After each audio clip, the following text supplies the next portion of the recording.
Bonsoir, encore limité pour l'instant, les affrontements terrestres se multiplient dans le Golfe, à la frontière entre l'Arabie Saoudite et le Koweït. Pour la première fois, une équipe de télévision française s'est rendue au cœur même de la zone de combat avant d'en être chassée par l'armée américaine. Nos envoyés spéciaux, Albert Ripamonti, Philippe Basquin, Alain Raffestin et Marc Savinon ont assisté de près aux combats les plus violents depuis 4 jours entre les Marines américains et l'artillerie irakienne. Voici tout de suite leur reportage exclusif. Le canon qui gronde à 2 km à vol d'oiseau les puits de pétrole d'Umm Qodr au Koweït. Les Irakiens y ont installé des batteries d'artillerie pensant que les Américains ne bombarderaient pas. Erreur. Plus de 100 obus se sont abattus sur leur position. Derrière moi, des puits de pétrole qui brûlent, qui ont été bombardés la nuit dernière par l'aviation américaine et ce matin par les canons d'artillerie. Nous sommes obligés de quitter la zone. Nous venons d'être interceptés par un véhicule blindé des Marines qui vient de nous prévenir. Attention, nos artilleurs ouvrent le feu sur tous les véhicules civils. Ils sont considérés comme ennemis. Retour à la case départ. Nous allons longer la frontière koweïto-saoudienne sur une centaine de kilomètres, mais cette fois dans l'autre sens. Salam. Un poste saoudien, ces 4 hommes campent dans une conduite d'évacuation d'eau en attendant l'ennemi. Non loin de là, le poste frontière d'Al-Massana, à portée de canon irakien. Voici ce qu'il en reste. Nous sommes déjà ici, dans la zone contrôlée par les Syriens.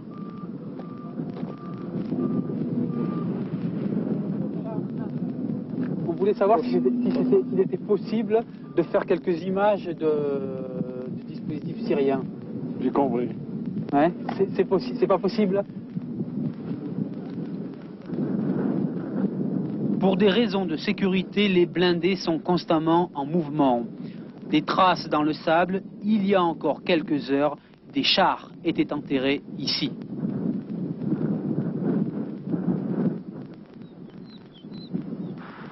Lui est égyptien, soldat dans la ville fantôme d'Al-Roukaï. De l'autre côté de la frontière, le Koweït et les milliers d'Irakiens qui l'attendent de pied ferme. Alors nous allons rejoindre Albert Ripamonti en direct à Riyad. Je le disais tout à l'heure, Albert, vous avez donc été chassé par l'armée américaine. Vous êtes toujours sous la menace d'une expulsion et on vous accuse ce soir en fait d'avoir mis en cause votre sécurité et celle de l'armée américaine. Oui, en fait, on nous accuse d'être partis sans escorte dans une zone militaire. Alors, ce qui est vrai, c'est vrai, nous sommes allés dans une zone militaire dangereuse, mais les risques étaient calculés. Nous disposions du carburant nécessaire, de cartes, de boussoles, d'un téléphone par satellite, de vivres et de l'eau. Alors, le problème de l'escorte, eh bien, si vous voulez, nous avons, je ne dis pas que les visites qui sont organisées habituellement dans les unités par les autorités militaires ne sont pas intéressantes, on y apprend des informations, mais là, simplement, nous avons voulu voir par nous-mêmes et librement ce qui se passait réellement sur le front, pour nous-mêmes et bien sûr pour le téléspectateur qui a droit à une information la plus libre possible. Avez-vous de nouvelles précisions ce soir sur la menace d'expulsion qui plane toujours sur votre équipe, la nôtre, à Riyad?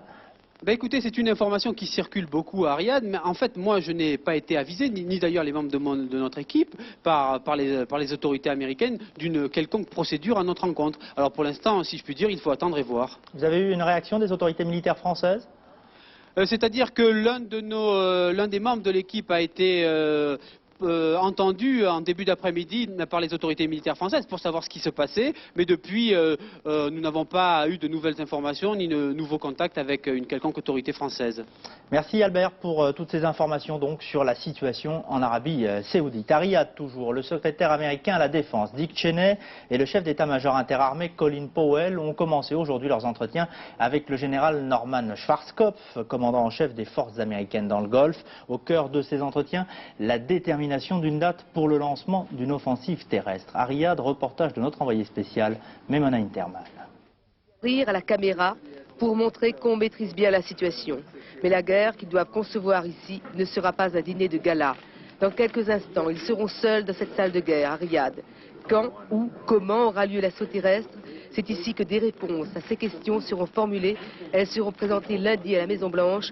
Le président George Bush décidera, il en informera les alliés. Discrétion totale sur les discussions qui continuent cette nuit. Elles reprendront demain. D'après des analystes militaires, la campagne de bombardement a pris une semaine de retard à cause du mauvais temps et des leurres irakiens. Il faudrait encore au moins une semaine de pilonnage massif, jour et nuit, avant d'aller déloger la garde républicaine de Saddam Hussein, qui est profondément retranchée. La lune, le ciel, la mer, tout entrera en considération pour l'heure H, une heure qui pourra être modifiée au dernier moment. Le président irakien Saddam Hussein a répondu aujourd'hui à l'initiative de paix du président iranien Hachemi Rafsanjani, mais la teneur du message transmis n'a pas été révélée. De son côté, Mikhail Gorbatchev a appelé M. Saddam Hussein à faire preuve de réalisme et il a annoncé qu'il envoyait immédiatement à Bagdad un représentant personnel pour s'y entretenir avec le président irakien. Précision à Moscou avec la correspondance spéciale de Sylvie Latome.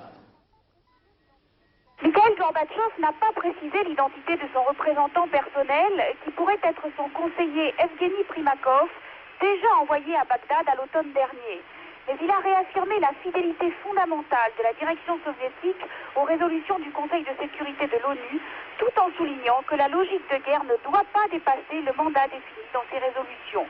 Cette critique implicite à l'égard des États-Unis, totalement engagés dans le conflit, a aussitôt été suivie d'un avertissement à Saddam Hussein qu'il a appelé à faire preuve de réalisme, en notant que des pays entiers sont menacés d'une destruction catastrophique, à commencer par le Koweït, maintenant l'Irak et peut-être ensuite d'autres pays. Il faut dès que possible éteindre l'incendie de la guerre dans le Golfe. C'est le plus important à l'heure actuelle, a conclu Gorbatchev dans cette déclaration apparemment destinée à témoigner de son inquiétude à la veille de l'offensive terrestre contre l'Irak. Moscou, Sylvie Latome, AFP Audio.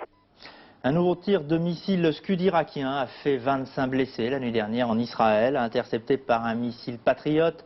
Le Scud s'est désintégré en vol, mais les débris ont provoqué de sérieux dégâts dans un lieu très situé au centre du territoire hébreu, lieu qui n'a pas été précisé. À Tel Aviv, correspondance de notre envoyé spécial, Laurence Mobilier. Une banlieue de Tel Aviv sous le choc. Plusieurs maisons ont été soufflées et plus de 150 appartements endommagés. Vitrines brisées, volets arrachés, voitures calcinées. Une habitante du quartier nous confie. C'est une chance qu'il n'y ait que des blessés légers. 25 personnes, essentiellement touchées par des débris de verre ou commotionnées, ont été hospitalisées. Alors que les ambulances évacuaient des blessés, la police tentait d'éloigner la foule qui s'était aussitôt rendue sur place. Cette nuit, la sirène a retenti peu après 2h30 dans le ciel d'Israël. Comme au cours des précédentes alarmes, chacun a pris son masque et s'est rendu dans une pièce calfeutrée. L'alerte a été levée 20 minutes plus tard. Le Scud tiré par l'Irak a été intercepté par des missiles patriotes. Les débris sont retombés dans un quartier situé à l'est de Tel Aviv. On pensait bien que quelque chose allait arriver, c'était trop calme depuis quelques jours. Les habitants n'ont pas été surpris par cette nouvelle attaque, c'est la 11e depuis le début de la guerre.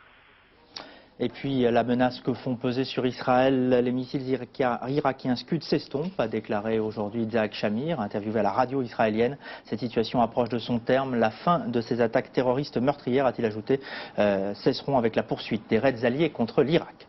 Les soldats français dans le Golfe reçoivent depuis 15 jours de nombreux témoignages de sympathie et d'encouragement. Courriers, colis, friandises, mais aussi photos des marines de guerre partent à destination de l'Arabie Saoudite après avoir été collectés dans différents comités. Xavier Quintin.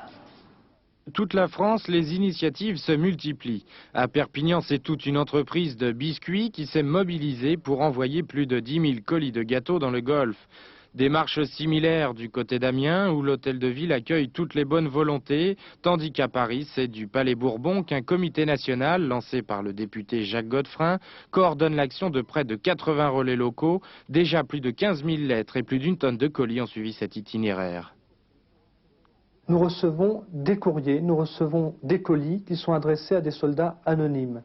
Ces colis et ces courriers représentent en fait toute la population française, de toutes tendances confondues, de toute origine, qui veulent montrer qu'ils n'oublient pas les soldats, qu'ils sont là-bas pour une cause juste, que c'est un combat de la démocratie contre la dictature et que les soldats français sachent que les Français sont derrière eux.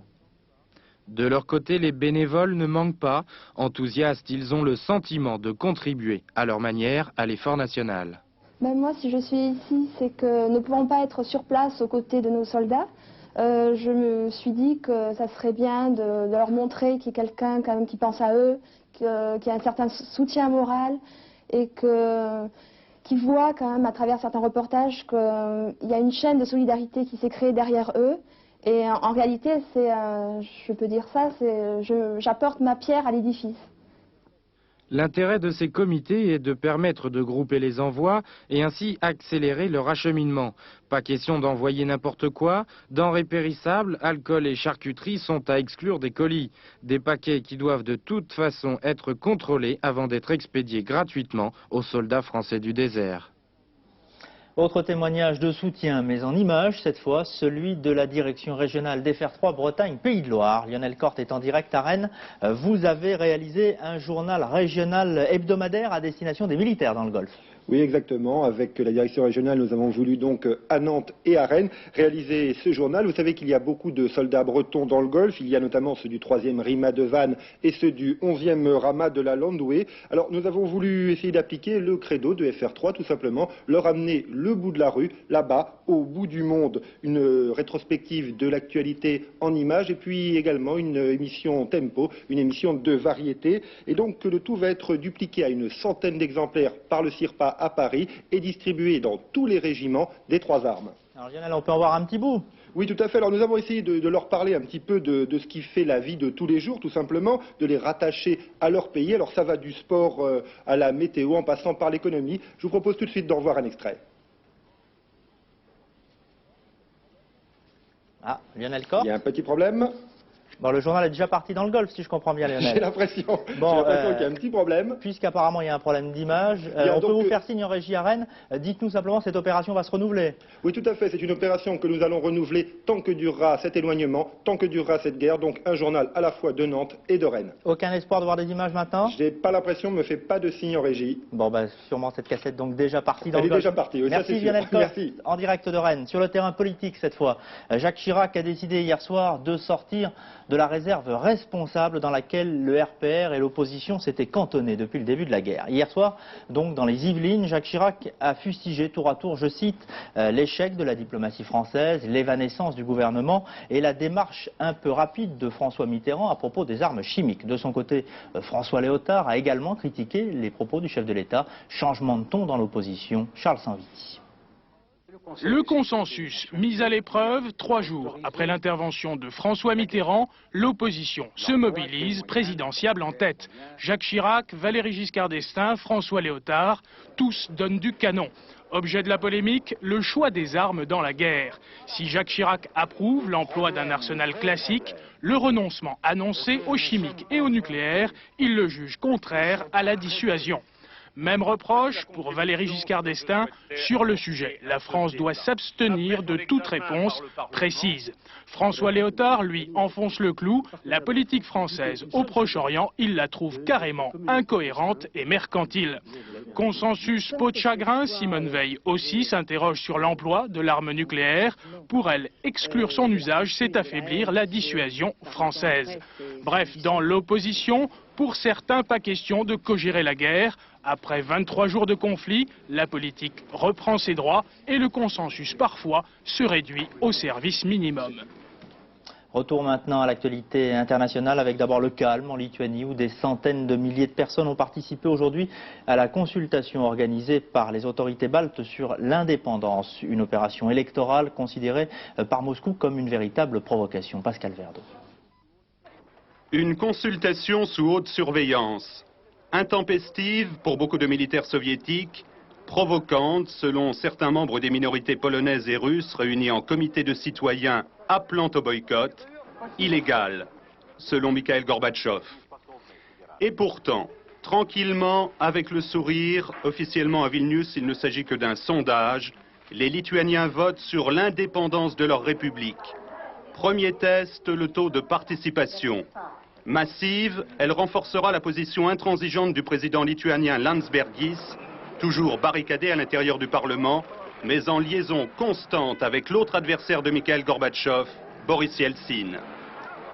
Le président de la Fédération de Russie, qui soutient la souveraineté lituanienne, s'est efforcé néanmoins d'apaiser les inquiétudes des Russes vivant dans la région de Kaliningrad, proche de la Lituanie. Souvenir sanglant de l'attaque de la tour de télévision par l'armée d'un côté, sentiment pour les militaires et leurs familles d'être victimes de brimades de la part des Lituaniens pour les autres, un plébiscite en faveur de l'indépendance pourrait radicaliser les deux camps.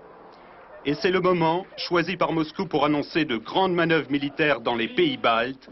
Montrer ses muscles pour le Kremlin, c'est aussi une manière de dialogue.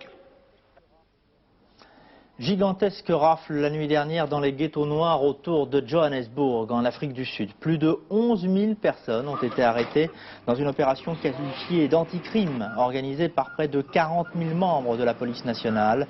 La fouille de nombreuses voitures et habitations a permis la saisie de drogue, de 17 kilos d'or, de 110 voitures volées et de 90 armes prohibées, dont 2 mitraillettes. Opération qualifiée de publicitaire ce soir par l'ANC. En Haïti maintenant, l'avancée démocratique se poursuit après la formation aujourd'hui d'un nouveau gouvernement. Mais cette avancée n'a pas encore effacé les problèmes persistants dans la paysannerie haïtienne, notamment à propos de la possession des terres. Haïti, reportage de nos envoyés spéciaux Jean-Marc Pitt et Georges Minangua. Haïti, c'est d'abord la terre. 70% de ses habitants en vivent, souvent très mal. Les paysans de la plaine de l'Artibonite sont plutôt privilégiés. Le sol y est fertile et facilement irrigable. Même si elles doivent faire face à la concurrence des produits américains de contrebande, les rizières constituent la richesse de cette région. Une richesse qui attire bien des convoitises. Quelques citadins ont entrepris de faire valoir des droits ancestraux sur des parcelles depuis longtemps laissées aux mains de petits paysans locaux. Appelés grandons, ils sont prêts à tout pour parvenir à leurs fins. Les grandons s'associent à l'armée, soudoient les types de l'armée, soudoie le corps judiciaire aussi qu'il y a à Saint-Marc, le tribunal terrien et tout cela, tout ce monde est payé en cachette. Et puis, il arrive à fanatiser les paysans pour leurs propres intérêts, dressent les paysans l'un contre l'autre, ils forment ce qu'on appelle des colonnes de paysans, des bandes de paysans, et vous avez des localités qui s'attaquent l'une l'autre, qui s'entrégorgent, qui tuent, qui pillent, mais toujours avec l'appui de l'armée. Tout est brûlé, tout net, brûlé. 12 morts ou disparus, près de 500 habitations brûlées, 367 familles sans abri, c'est le bilan de l'assaut qui a fondu le 17 janvier dernier sur le village de Gervais. Le potentat local avait réussi à liguer contre sa population les habitants des villages voisins, mais également des militaires. L'armée a tiré en permanence, l'armée a tiré, les gens ont couru et après, les militaires ont même pillé. Cette fois pourtant, l'espoir a vite fait de renaître. Le nouveau pouvoir a immédiatement expédié une commission d'enquête. Aujourd'hui, il croit que justice sera enfin rendue, car à la tête de l'État, il y a l'un des leurs, Aristide, un prêtre porté au pouvoir par le mouvement Lavalas. C'est en créole la crue qui nettoie tout sur son passage. Nous reparlerons demain de la situation en Haïti avec Madame Danielle Mitterrand, l'épouse du chef de l'État, présidente de l'association France Liberté, rentre dans ce pays. Elle sera demain soir le grand témoin du 19-20 et commentera donc aussi l'actualité du jour. Le froid et la neige, principaux sujets de conversation dans l'ensemble de la France aujourd'hui, sujet abondamment débattu notamment en Normandie et en Bretagne où le phénomène, il faut le dire, reste plutôt rare. Éric Thibault. Ce soir, la neige recouvre toujours les plages bretonnes, mais les automobilistes n'apprécient guère ce spectacle. La circulation reste très difficile sur le réseau secondaire. En début d'après-midi, la neige a provoqué un important carambolage d'une trentaine de véhicules près de Vitré, en Ille-et-Vilaine. Météo France recommande donc la plus grande prudence aux personnes qui doivent prendre leur voiture. Les risques de verglas persistent, car les températures devraient encore baisser cette nuit. La circulation est également très difficile en Normandie.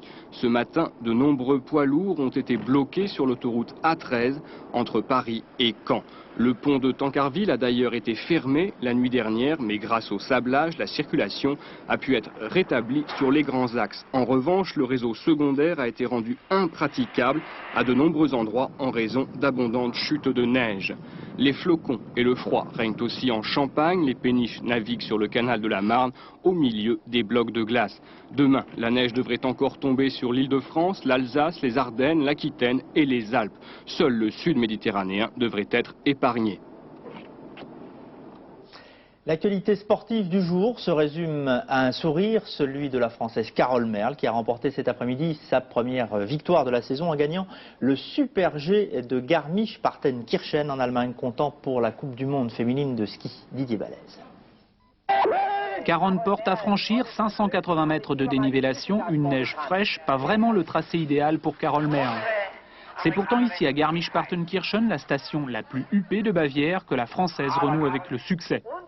Après un an d'attente, plusieurs podiums cette saison, un titre de vice-championne du monde de la spécialité à Saalbard derrière Ulrike Maier, tout ceci n'avait pu satisfaire la skieuse de Supersauze. Depuis quelques jours, elle préparait sa revanche. Bien que handicapée par une mauvaise grippe, Carole Merle avait terminé deuxième en descente hier sur la piste du Kandar. Aujourd'hui, dans le Super G, Carole pense avoir commis quelques fautes en skiant trop large. Aucune erreur de placement à signaler. La Française n'a quasiment jamais dévié de la trace idéale. Le sourire est revenu dans le camp tricolore avec une superbe victoire et une 4e place de Nathalie Bouvier.